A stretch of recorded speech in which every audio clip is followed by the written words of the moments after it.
ভালোবাসার মানুষকে মুক্ত করে দিতে হবে, যাতে করে সে অন্তত বুঝতে পারে পৃথিবীতে আর কেউ তাকে ঠিক আপনার মতো করে ভালোবাসে কিনা, বোঝে কিনা।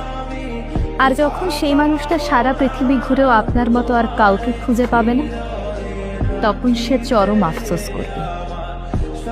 আপনাকে কষ্ট দিয়ে অন্য কারোর সাথে সেও কিন্তু সুখী হতে পারবে না। হয়তো আপনার সামনে ভালো থাকার অভিনয় করবে, কিন্তু মনে মনে সে আফসোস করবে। পৃথিবীতে সত্যিকারের ভালোবাসা এখন সত্যিই দুর্লভ।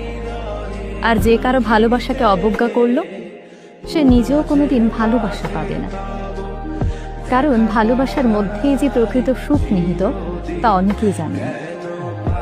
যাকে এত ভালোবাসলেন, আদর যত্ন দিয়ে আগলে রাখলেন, সে চলে গেলে কিন্তু মন্দ না। কারণ যে নিজের ভালো না বুঝে আপনাকে তীব্র আঘাত দিয়ে নিজে